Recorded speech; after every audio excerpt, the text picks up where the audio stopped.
लेकिन टेस्ला ने बेकार चीज़ क्या करी, उन्होंने एक टैबलेट दे दिया बीच में, हर चीज़ उसमें से एक्सेस करो, हर पूरा का पूरा वाइट इंटीरियर दे रखा है।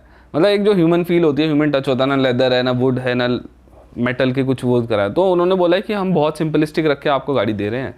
लेकिन फिर अगर आप कोई अगर पीआर करता है इस तरीके से कि सिंपलिस्टिक है, उस तरीके से बोलने की कोशिश करता है कि ये बढ़िया बहुत सिंपलिस्टिक है, बहुत मिनिमलिस्टिक है। मिनिमलिस्टिक एक वर्ड चल गया आजकल हर चीज़ में, मिनिमलिज्म, ग्रे कलर पहन के घूमते रहते हैं लोग। मिनिमलिज्म के नाम पर अगर वो बेचना चाहें तो बेच सकते हैं, लेकिन अगर मैं वैल्यू ढूंढने जाऊँ तो मुझे कई ब्रांड्स जो इंडिया के अंदर हैं या फिर जो इवन चाइनीज़ ब्रांड्स के सामने मुझे उतना ज़्यादा नहीं लगता है कोई वैल्यू मेरे को लगी नहीं। मिनिमलिज्म के नाम पे तुम बेचना चाहो तो बेच लो, मैं तो रिकमेंड नहीं करता।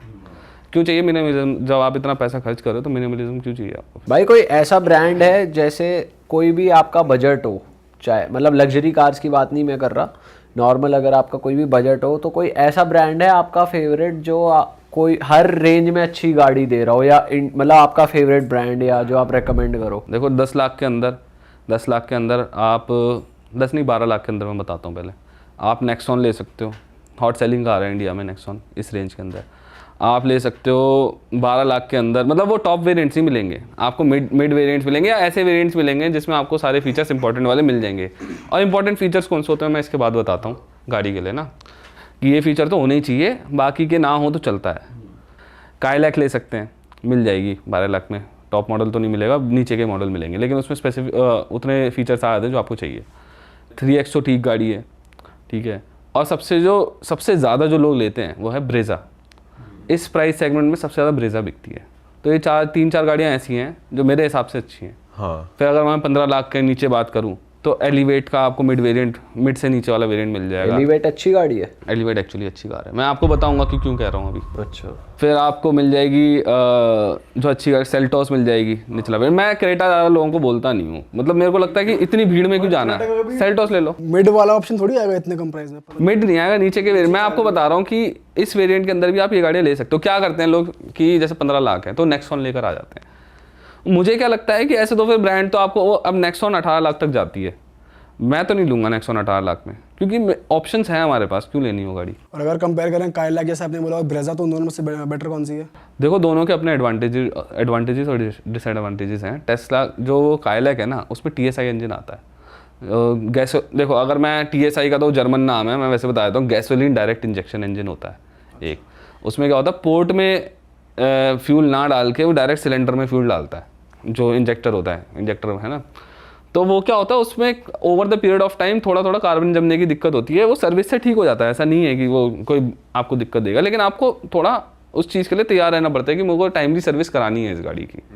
लेकिन उसका फ़ायदा ये होता है, अपसाइड ये होता है कि पावर ज़्यादा बनाते हैं ऐसे इंजन। ओके। 120, कोई गाड़ी 120 बना रही है, कोई 118 बना रही है, कोई 125 बना रही है, इस TSI 1 लीटर TSI इंजन के साथ ही। वहीं अगर मैं बात करूं नेचुरली एस्पिरेटेड इंजन, सॉरी ये TSI वो नॉर्मल MPI इंजन की, जो एक मल्टी पोर्ट इंजेक्शन में जो वो डालते हैं, इंजेक्टर जो है वो पोर्ट के थ्रू फ्यूल फेंकता है सिलेंडर में, वो वाले जो इंजन होते हैं, वो इंजन का क्या है, रिलायबिलिटी बहुत ज़्यादा अच्छी होती है, उसमें आपको सरदर्दी नहीं है। लेकिन उसका डाउन साइड ये है कि आपको पावर उतनी अच्छी नहीं मिलती। तो ब्रेजा ने क्या करा है, मारुति ने ब्रेजा के साथ, उसमें उन्होंने दिया 1.5 लीटर का 4 सिलेंडर इंजन।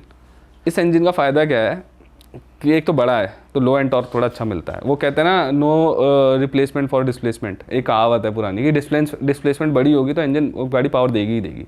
तो 1.5 लीटर के साथ आपको लो एंड टॉर्क अच्छा मिलता है। पावर बहुत ज़्यादा नहीं है, 100 हॉर्स पावर ही बनाती है, लेकिन 4 सिलेंडर इंजन है तो बहुत सालों साल स्मूथ रहेगा। वैसे 3 सिलेंडर इंजन भी बहुत स्मूथ है आजकल, जो इस सेगमेंट में 1.2 लीटर के ज़्यादातर इंजन आते हैं और सब में 3 सिलेंडर इंजन होते हैं। और जो काइलैक है उसमें भी 3 सिलेंडर इंजन है, वो अभी स्मूथ है। लेकिन आप ये नहीं कह सकता डाउन 10 ईयर डाउन कितने ज़्यादा स्मूथ रहेंगे, लेकिन 4 सिलेंडर इंजन के साथ ये श्योरिटी रहती है कि वो लंबे समय तक स्मूथ रहते हैं।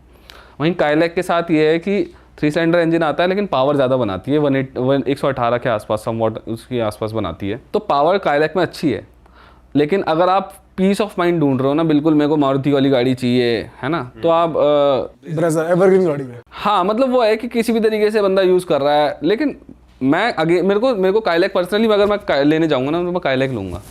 लेकिन ये मासेस के हिसाब से हमें देखना पड़ता है ना। हर कोई फर्स्ट टाइम बायर है जिसको पता नहीं है गाड़ी कैसे काम करती है, तो वो मारुति लेगा तो उसको टेंशन कम रहेगी। सही बात है ना। अब ये लोग कहते हैं कई बार कि भाई गाड़ी कहीं पे भी ख़राब हो गई तो आपको मैकेनिक मिल जाएगा। पहली बात, आजकल की गाड़ी इतनी जल्दी ख़राब होती नहीं है, बिल्कुल ही ये कोई ऐसा ब्रांड है जिस पे आप भरोसा नहीं कर सकते, वो तो बात अलग हो गई, लेकिन ऐसे ख़राब होती नहीं, कहीं पे भी ख़राब हो जाए। हाँ ये हो सकता है कि आपका जैसे कई गाड़ियों का आपका वो ख़त्म हो जाता है, एड ब्लू ख़त्म हो जाता है, आजकल डीजल वाली गाड़ियों में आ रहा है ना, या फिर आपका टायर ही फट गया, वो टायर ही नहीं मिल रहा किसी गाड़ी का पर्टिकुलर कार का, है ना, या कहीं एक्सीडेंट हो गया, उस केस में जब आपकी गाड़ी को रिपेयर की ज़रूरत है तो वहाँ पर पार्ट्स आपको आराम से मिल जाते हैं। तो ये मारुति के साथ बहुत सही चीज़ है बाकी ब्रांड्स के मुकाबले। स्कॉडा का फुटप्रिंट वैसे, ये स्कॉडा VW ग्रुप का फुटप्रिंट वैसे भी थोड़ा छोटा है इंडिया और इससे ऊपर रेंज में जाए तो 15 लाख में बता रहा था आपको कि आप फिर ना सब 4 मीटर गाड़ियों की तरफ मत जाओ, ये सारी सब 4 मीटर से अंदर की गाड़ियाँ थी, फिर आप जाओ कॉम्पैक्ट SUVs की तरफ। जैसे मैं बता रहा था आपको, ये हो गई, फिर ग्रैंड विटारा हो गई, ग्रैंड विटारा के भी आपको थोड़े निचले वेरिएंट्स मिल जाएंगे, ये मिल जाएंगे। फिर अगर आप 20 लाख के अंदर जाओगे फिर आपको इन्हीं जो कॉम्पैक्ट SUVs हैं इनके बढ़िया वेरिएंट्स मिल जाएंगे। जैसे आपको जो क्रेटा है उसका आपको GDI इंजन मिल जाएगा, 1.5 लीटर GDI इंजन जो 156 हॉर्स पावर के आसपास बनाता है, 160 से कम है लेकिन 155 से ज़्यादा है, इतना मेरे को आता है। वो पावर बहुत अच्छी है उस गाड़ी की, वो आपको 20 लाख के अंदर मिल जाएगा। क्रेटा रेकमेंड क्यों नहीं करते आप ऐसा? क्रेटा रेकमेंड नहीं, मैं पर्सनली अपनी बात कर रहा था, क्रेटा मेरे को नहीं चाहिए, मेरे को भीड़ का हिस्सा नहीं बनना, बस वो वाली बात है। क्योंकि आपको मैं इसलिए कह रहा था क्योंकि क्रेटा वाली सारी चीज़ आपको सेल्टॉस में मिल रही है और सेल्टॉस कम दिखती है, तो क्रेटा की रिलायबिलिटी, क्रेटा का इंजन, क्रेटा के, है ना, सब कुछ आपको जो कोर चीज़ें होती हैं वो क्रेटा की मिल गई। यानी कि जिस चीज़ से आप खुश थे, लेकिन क्रेटा इसलिए नहीं ली क्योंकि आपको भीड़ में नहीं घुसना था, है ना। तो आप बट भाई अगर भीड़ ने क्रेटा लिया मतलब परफॉर्मेंस वाइज ज़्यादा अच्छी रही है, और सेल्टॉस इतनी अगर नहीं बिक रही। ऐसा होता है कि क्रेटा का, अब क्रेटा पहले आई थी, सेल्टॉस तो किया तो बाद में आया, ब्रांड ही बाद में आया था, है ना। तो ऐसा परफॉर्मेंस में कोई चेंज नहीं है क्योंकि सेम इंजन है। आप अगर आप सर्विस कराने जाओगे ना तो आप किया की ब्रांडिंग, वैसे किया और हुंडई की दोनों की ब्रांडिंग सेम एक पार्ट में सेम ही ब्रांडिंग हो रखी होती है, कई पार्ट्स के अंदर उठा के वही वाला लगा दो, कोई फ़र्क नहीं है, कुछ फ़र्क ही नहीं है, सेम ही सब कुछ सेम है। वो बाहर की स्किन बदल दी है, इंटीरियर का डिज़ाइन बदल दिया है, वो बात है। वो मेरे को पर्सनली थोड़ी सेल्टॉस ज़्यादा पसंद है, इसलिए मैंने बोला। सेल्टॉस में फीचर ज़्यादा है अंदर एज कम्पेयर टू। नहीं फीचर्स भी दोनों सिमिलर से ही हैं। सेल्टॉस मैट फिनिश में तगड़ी लगती है, ब्लैक मैट उसमें फिनिश में, look वो बढ़िया ऊपर के आती है। मॉडल्स में आती है। पर भाई सेल्टॉस के पार्ट्स वगैरह जल्दी मिल जाते हैं? जब आपको क्रेटा के मिलेंगे तो सेल्टॉस के भी मिलेंगे, सेम कार है दोनों अंदर से। अच्छा। हाँ, और किया की सच बताऊं, किया एक लौती ऐसी नई कंपनी है जिसने बहुत तगड़ा गेन करा था। किया जितना अच्छा जो मार्केट के अंदर पकड़ बनाई है ना, वो तो एक सबसे बड़ा रीज़न हुंडई ग्रुप ही है और उनका एक्सपीरियंस है कि इंडियंस को क्या चाहिए, ये रीज़न हो तो, क्योंकि किया के अंदर हुंडई ग्रुप की बड़ी पार्टनरशिप है। अच्छा, हाँ, तो हुंडई ग्रुप की गाड़ी कह सकते हो एक तरीके से, लेकिन किया एक ऐसा ब्रांड है जिसने बहुत अच्छा गेन करा है। जैसे अगर आप अभी जो आई है सिट्रोइन है उसको देखोगे, या बाकी जो ब्रांड्स नए आते थे इंडिया के अंदर, वो उतना कभी नहीं कर पाए जितना किया ने करा है। सेट्रॉइन क्यों नहीं कर पाया भाई? बढ़िया। एक तो ये होती है कि ना मार्केट में एक्सपर्ट बैठे हुए हैं, वो पता नहीं क्या ज्ञान दे देते हैं। क्योंकि देखो मैं बाहर से आ रहा हूँ, मैं मार्केट नहीं समझता इंडिया की, ठीक है, इंडिया की मैं मार्केट समझता नहीं हूँ। अब किसी ने क्या ज्ञान दे दिया क्या नहीं दे दिया उनको कि भाई इंपॉर्टेंट फीचर्स दे दो। बाकी के जो, जैसे लोग इंडियंस को सनरूफ बहुत पसंद है, मेरे को नहीं लगता ज़रूरी है इंडिया के अंदर, कोई ज़रूरत नहीं है, कोई खोलता भी नहीं है उसको, ठीक है। और उससे क्या होता है, मेंटेनेंस भी बढ़ जाती है। लेकिन उन्होंने उस चीज़ को सही मान लिया कि भैया सनरूफ देनी नहीं है। लेकिन इंडिया में क्या है, लोगों को ज़रूरत की चीज़ें कम चाहिए, वैसी चीज़ें ज़्यादा चाहिए जो शो ही होती हैं। अरे वाह, आपने ये वीडियो यहाँ तक देख ली भाई, तुमने हमारी मेहनत सफल कर दिया, तुम ही लोग हो असली रियल हिट। और अगर आपको बहुत मजा आ रहा है ऐसी क्लिप्स में, ऐसी वीडियोस में, तो फटाफट जाइए प्लेलिस्ट पे बिंज वॉच कीजिए, सारी वीडियोस देख डालो और मौज काटो। That is it. हम मिलेंगे नए पॉडकास्ट में, नए क्लिप में। Till then bye bye, see you, take care, do subscribe.